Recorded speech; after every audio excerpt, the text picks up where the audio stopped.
Hello students, इस video में हम जानेंगे कि कैसे प्रोडक्शन पॉसिबिलिटी स्केड्यूल और प्रोडक्शन पॉसिबिलिटी कर्व इस चैप्टर में पढ़ना इम्पॉर्टेंट है। क्या है ये कॉन्सेप्ट और इसके बारे में आपको इस वीडियो में जानने को मिलेगा। तो आइए जानते हैं। तो production possibility schedule simply refers to a table. मैंने इससे पहले काफ़ी बार बताया है that schedule simply refers to a table, एक ऐसा टेबल जो आपको कुछ डेटा मैनेजमेंट शो करे, कुछ डिसिप्लिन, कुछ मैनेजमेंट, कुछ प्रोसीजरल वे में शो किया गया डेटा दिखाए। तो ये रहा हमारा एक टेबल जिसमें कुछ डेटा लिखा हुआ है, सिस्टमैटिक फॉर्म में लिखा हुआ है, जिसमें हम देख रहे हैं कि ये प्रोडक्शन की पॉसिबिलिटीज बता रहा है गुड वाई और गुड एक्स की। एक्स और वाई किस तरीके से प्रोड्यूस किए जा रहे हैं, क्या क्या उनके कॉम्बिनेशंस हैं, वो अलग अलग कॉम्बिनेशंस ये हमको दिखा रहा है। 0, 100, 190, 270, 340, 410, 50। तो ये अलग अलग पॉसिबल कॉम्बिनेशंस हैं जो प्रोडक्शन जिनका किया जा सकता है गुड एक्स और गुड वाई के। ध्यान रखने वाली बात ये, यहाँ पर जो रिसोर्सेज होंगे वो हमको ऑलरेडी गिवन होंगे। हम मान ले रहे हैं यहाँ पर हमारे पास जो गिवन रिसोर्सेज हैं वो 100 रुपीज हैं। तो इस 100 रुपीज में मैं अगर वाई गुड का प्रोडक्शन करता हूँ तो मैंने उसकी 100 यूनिट्स बना ली और एक्स बन ही नहीं पाया क्योंकि बचा ही नहीं पैसा। फिर मुझे लगा कि y का थोड़ा प्रोडक्शन घटा देना चाहिए ताकि मैं x को भी प्रोड्यूस कर पाऊँ। तो इसका थोड़ा सा प्रोडक्शन घटाया, y का थोड़ा सा प्रोडक्शन घटाया और x का बढ़ा लिया, फिर थोड़ा सा y का घटाया, x का बढ़ा लिया, फिर और घटाया और बढ़ा लिया, और y को घटाया और बढ़ा लिया, और लास्ट आप देख रहे हैं 0 अगर मैं y का प्रोडक्शन करता हूँ तो 5 मैक्सिमम यूनिट बन सकती हैं गुड x की। These are the different possible combinations of two goods x और y। अलग अलग कॉम्बिनेशन शो कर रहा है with in which can be produced with in the given resources. जो हमारे गिवन रिसोर्सेज 100 रुपीज हैं, इसमें मैं अलग अलग पॉसिबिलिटीज में 2 गुड्स का प्रोडक्शन करना कर चाहता हूँ तो इस तरीके से कर सकता हूँ। ये हमें एक टेबल पे अगर शो किया जाता है, अगर हम प्रेजेंट करते हैं तो उसे हम प्रोडक्शन पॉसिबिलिटी स्केड्यूल बोल देते हैं। तो प्रोडक्शन पॉसिबिलिटी स्केड्यूल की जो डेफिनेशन बनी वो बनी that it is a table showing different possible combinations of 2 goods which can be produced within the given resources। यहाँ पर ध्यान रखने वाली बात ये कि हमें 3 assumptions का ख्याल रखना पड़ता है। पहली assumption कि resources हमारे already given है। दूसरा that resources are fully utilized। हमारे जितने भी resources थे हमने उनको properly utilize किया है। ये दूसरा assumption हो गया। Third assumption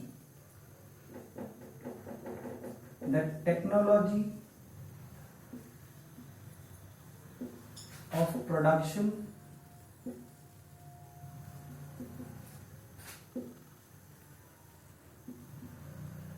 remains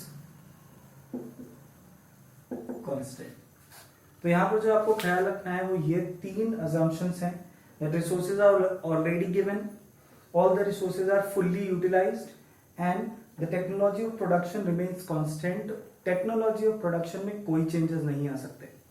तो अगर ये 3 हमारे assumptions काम करते हैं, इन तीनों assumptions के हिसाब से अगर हम देखें तो मैं अपने गिवन रिसोर्सेज में इस तरीके से प्रोडक्शन कर सकता हूँ। और ये डेटा अगर मैं एक टेबल पे दिखा दूं तो ये बन जाता है हमारे लिए प्रोडक्शन पॉसिबिलिटी स्केड्यूल। अब इसी प्रोडक्शन पॉसिबिलिटी स्केड्यूल का अगर मैं ग्राफिकल रिप्रेजेंटेशन कर दूं,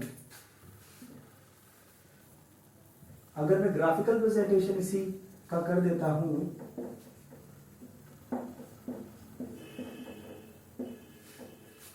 सेम डेटा को अगर मैं एक ग्राफ पे प्लॉट कर देता हूं तो ये कुछ इस तरीके का शेप बनाता है और यही हमारे लिए बन जाता है, यही कर्व हमारे लिए बन जाता है PPC, that is production possibility curve. तो प्रोडक्शन पॉसिबिलिटी कर्व की डेफिनेशन बनी that PPC, that production possibility curve, is a graphical representation of production possibility schedule। production possibility schedule मानी टेबल पे हम लोगों ने ऑलरेडी ही डेटा दिखा दिया है। अब इसी डेटा को मैं ग्राफ पे रिप्रेजेंट करने वाला हूं, दोबारा से दिखाने वाला हूं। तो PPC is a graphical representation of PPS, production possibility schedule। PPC को हम इसके अलावा ट्रांसफॉर्मेशन कर्व भी कहते हैं, इसके अलावा हम इसको प्रोडक्शन पॉसिबिलिटी फ्रंटियर भी कहते हैं। आपके बुक में लिखा रहता है और जनरली हम ये नाम पता होने चाहिए। तो ये कॉन्सेप्ट है पीपीसी का। अब यहाँ पर ध्यान रखने वाली बात ये कि ये जो प्रोडक्शन है ये मैं अपनी फुल्ली यूटिलाइज रिसोर्सेज के बेसिस पे अज्यूम कर रहा हूँ। मतलब जितने भी रिसोर्सेज हैं वो मैंने फुल्ली यूटिलाइज करें, तब जाके प्रोडक्शन पॉसिबिलिटीज मेरे सामने निकल के आई हैं। दैट मीन्स ये जो कर्व बन रहा है, ये जो कर्व बना है ये मुझे मैक्सिमम लेवल प्रोडक्शन बता रहा है जो मैं अपने 100 रुपीज यानी गिवन रिसोर्सेज में कर सकता हूं। बट जरूरी नहीं है कि हम इस लाइन तक पहुंच पाए, जरूरी नहीं है कि हम इतना प्रोडक्शन कर पाए जितना ये लाइन दिखा रही है। काफी बार ऐसा होता है कि हम कम प्रोडक्शन पे ही रह जाते हैं, हम उस लाइन को टच ही नहीं कर पाते। तो ये जो लाइन है ये हमारे लिए मैक्सिमम वैल्यू है जो हम अचीव कर सकते हैं प्रोडक्शन का अपने गिवन रिसोर्सेज में। यानी हम चाहें तो इतना भी बना सकते हैं, इतना भी बना सकते हैं, यहाँ पर भी आ सकते हैं, यहाँ पर भी, यहाँ पर भी, बट जरूरी नहीं है हम उतना बना पाए। कुछ कंट्रीज ऐसी होती हैं, कुछ इकोनॉमीज ऐसी होती हैं जिनके पास रिसोर्सेज अच्छे नहीं होते हैं, जिनके पास रिसोर्सेज यानी पैसा तो है बट लेबर अच्छा नहीं है, टेक्नोलॉजी अच्छी नहीं है, तो इस वजह से वो कम प्रोडक्शन भी करके रह जाते हैं, उनके से ज्यादा प्रोडक्शन नहीं हो पाता। तो हो सकता है कि कोई इकोनॉमी इन पॉइंट्स पर भी लाई करे, बट ध्यान रखने वाली बात ये कि इस बाउंड्री लाइन के अंदर का जितना भी एरिया है ये सभी वो प्रोडक्शन पॉसिबिलिटीज हैं जो कोई भी इकोनॉमी, कोई भी प्रोड्यूसर बहुत आराम से अचीव कर सकता है या अटेन कर सकता है। तो ये सभी जो प्रोडक्शन बाउंड्री लाइन पे हैं, प्रोडक्शन पॉसिबिलिटी कर्व की बाउंड्री लाइन पे हैं, क्या जो उसके अंदर हैं, ये सभी हमारे लिए कहलाते हैं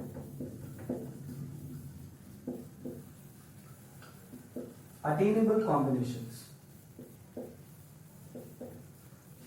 attainable combinations are the quantum of goods, वो गुड्स और सर्विसेज की क्वांटिटी है जो एग्जैक्टली इतने गिवन रिसोर्सेज में हम बना सकते हैं, बहुत आसानी से बन सकता है। बट कुछ ऐसे कॉम्बिनेशंस भी होते हैं जो अचीव नहीं किए जा सकते, लाइक दीज पॉइंट्स। हम नाम दे देते हैं ए, बी एंड सी। तो ये वो पॉइंट्स हैं जो हमारी प्रोडक्शन पॉसिबिलिटी लिमिट्स के बियॉन्ड है, हम इनको नहीं बना सकते। हमारी लिमिट है यहां तक की अपने गिवन रिसोर्सेज में। हमारे पास इतने रिसोर्सेज नहीं है कि हम इस पॉइंट पे या इस पॉइंट पे या इस पॉइंट तक का प्रोडक्शन कर पाए। तो ये जो ए, बी या सी पॉइंट है ये हमारे लिए क्या है, अनअटेनेबल कॉम्बिनेशंस।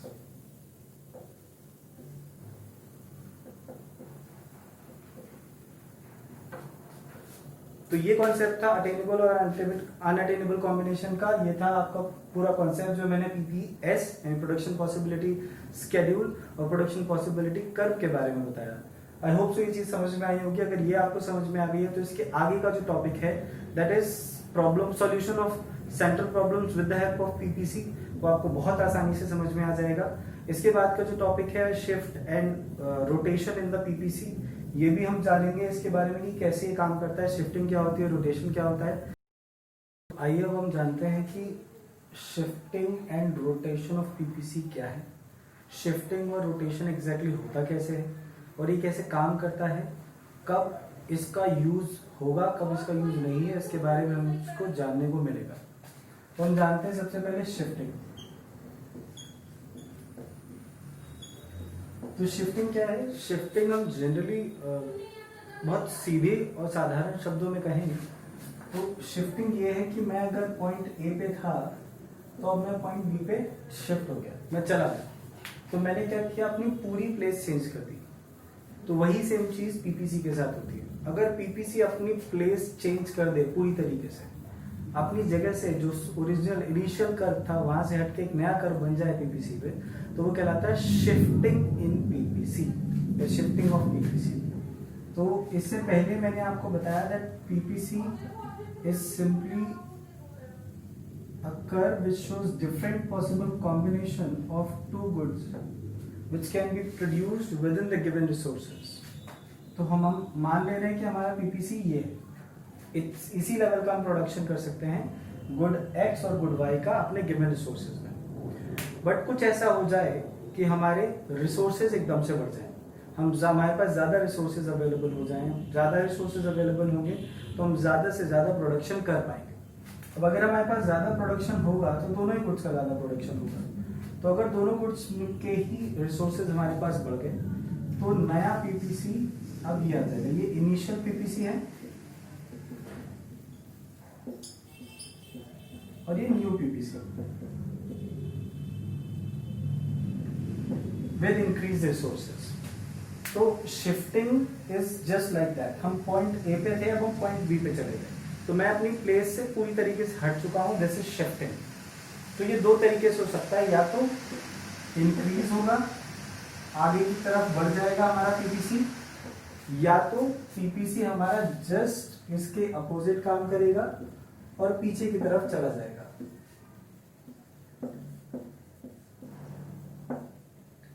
तो मान ले रहे हैं पीपीसी ये था, अब पीपीसी इस तरीके से डिक्रीज हो गया।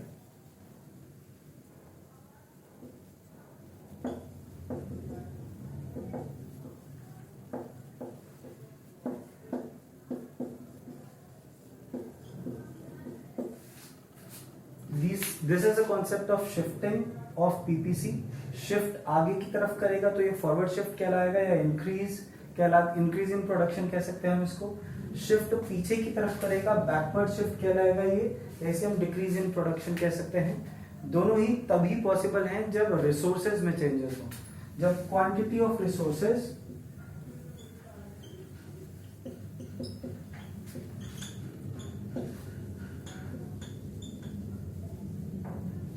में चेंजेस आ जाए। जब चेंजेस क्वांटिटी ऑफ रिसोर्सेज में होगा तभी ये पॉसिबल है कि ये कर्व या तो आगे की तरफ शिफ्ट करेगा या पीछे की तरफ। तो ये कॉन्सेप्ट कहलाया हमारा शिफ्टिंग का। आइए अब जानते हैं कि रोटेशन ऑफ पीपीसी क्या है और ये कैसे काम करता है। ओके, तो आइए अब हम जानते हैं that what do you mean by rotation. Rotation का एग्जैक्ट मतलब क्या है, ये कैसे काम करता है, देखते हैं। तो इससे पहले मैंने आपको बताया था शिफ्टिंग। शिफ्टिंग में मैंने आपको बताया था कि दो पॉइंट है, ए पॉइंट पे मैं था, अब मैं बी पॉइंट पे चला गया, तो ये कह रहा है शिफ्टिंग, मैंने अपनी प्लेस चेंज कर दी। बट जब हम बात करते हैं रोटेशन की, तो रोटेशन में शिफ्ट नहीं हो सकता, मतलब शिफ्टिंग को हम रोटेशन नहीं कर सकते। हम रोटेशन को सीधे शब्दों में कहें तो चेंज इन शेप कह सकते हैं। अगर हम बात कर रहे हैं change rotation of PPC, rotation of PPC में हम ये कह सकते हैं कि पीपीसी की जो शेप है वो बस चेंज हो जाएगी। एग्जांपल के तौर पे ये जो रोटेशन है वो हम तीन तरीके से यहाँ देख सकते हैं, जिसमें से जो पहला तरीका है वो मैं यहाँ पे आपको दिखा रहा हूँ, देखिए और समझने की कोशिश करिए। मान लीजिए हमारा इनिशियल पीपीसी है, हम अपने गिवन रिसोर्सेज में जब उनको फुल्ली यूटिलाइज कर रहे हैं और कोई चेंजेस नहीं हुए टेक्नोलॉजी में, तो कुछ इस लेवल तक का प्रोडक्शन हम कर पा रहे हैं गुड एक्स और गुड वाई के हिसाब से। बट एकदम से टेक्नोलॉजिकल चेंजेस हो जाएं सिर्फ गुड वाई एक्स के एक्स में, मतलब पहले जो टेक्नोलॉजी हम यूज कर रहे थे गुड एक्स बनाने के लिए, अब वो टेक्नोलॉजी थोड़ी सी इंप्रूव हो जाए। ध्यान रखने वाली बात यहाँ पे ये है कि टेक्नोलॉजिकल चेंजेस हमेशा कुछ ना कुछ बेहतर बनाते हैं, कुछ ना कुछ बेटरमेंट लाते हैं। अगर टेक्नोलॉजिकल चेंजेस हो रहे हैं तो ये कुछ ना कुछ अच्छा करेगा हमारे लिए। हम 4G चला रहे हैं इस वक्त, 4G नेटवर्क में जितना गुड्स एंड सर्विसेज का प्रोडक्शन हो रहा है, जितना सर्विसेज प्रोड्यूस कर रहे हैं आपके लिए ये नेटवर्क वाले, ये बढ़ जाएंगे और ज्यादा अगर 5G आ जाएगा, 5th जनरेशन अगर हम नेटवर्क यूज करने लगेंगे। तो ऐसा कभी नहीं हो सकता कि 5th जनरेशन यानी हमने टेक्नोलॉजिकल अपग्रेड किए और प्रोडक्शन डाउन हो जाए। अगर टेक्नोलॉजी आई है तो कुछ ना कुछ बेहतर लेके आती है। हम ऐसा नहीं हो सकता कि हम 4G से 2G या फिर 3G में चले जाएं, हम 4G से 5G में ही जाएंगे और वो कुछ ना कुछ बेटरमेंट लाएगा। तो उसी कॉन्सेप्ट को ध्यान में रखते हुए यहाँ पर समझिए कि अगर गुड एक्स की टेक्नोलॉजी, जिस टेक्नोलॉजी से हम गुड एक्स प्रोड्यूस करते थे वो चेंज हो जाए, तब क्या होगा? तो होगा ये कि गुड एक्स का प्रोडक्शन एकदम से बढ़ जाएगा, बट गुड वाई में क्योंकि कोई चेंज नहीं हुआ तो इसका प्रोडक्शन सेम रहेगा। तो कर्व कुछ इस तरीके का बन जाएगा। तो यहां पर आपने देखा कि प्रोडक्शन बढ़ा तो बट सिर्फ इंक्रीज हुआ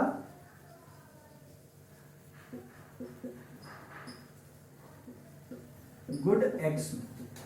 क्योंकि वाई की टेक्नोलॉजी चेंज नहीं हुई, क्योंकि वाई की टेक्नोलॉजी चेंज नहीं हुई तो वो सेम रही, गुड एक्स की टेक्नोलॉजी चेंज हुई है तो उसमें प्रोडक्शन ज्यादा हो गया। तो ये कहलाया रोटेशन, कि हमारी शेप चेंज होगी। मैंने आपको बताया rotation simply you can say that change in shape is rotation.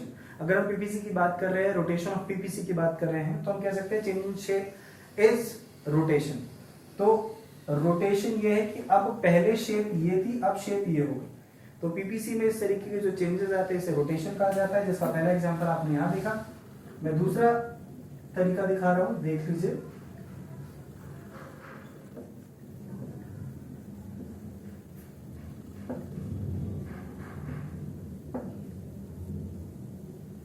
अब इन केस इससे पहले हमने एग्जांपल लिया था कि गुड एक्स की टेक्नोलॉजी चेंज हो गई, बट जरूरी नहीं है सिर्फ गुड एक्स की चेंज हो, गुड वाई की भी चेंज हो सकती है।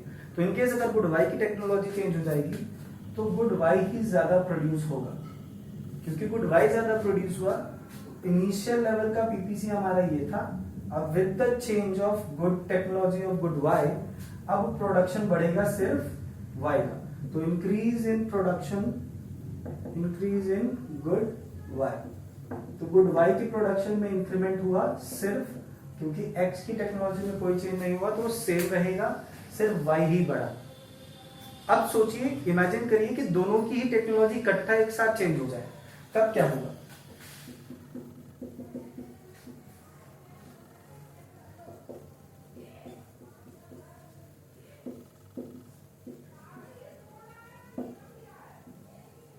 तो ये रहा हमारा इनिशियल लेवल पीपीसी। इनकेस अगर गुड एक्स और गुड वाई दोनों के ही टेक्नोलॉजी इकट्ठा चेंज हो जाए, एक साथ चेंज हो जाए, तो प्रोडक्शन लेवल दोनों में बढ़ेगा और ये आगे की तरफ बढ़ जाएगा, फॉरवर्ड शिफ्ट हो जाएगा। ध्यान रखिए, टेक्नोलॉजी कभी कुछ खराब नहीं करती। अगर चेंज हुई है, अगर डेवलप हुई है, डिस्कवर हुई है, तो नई ही आएगी, और नई आएगी तो कुछ ना कुछ अच्छा लाएगी।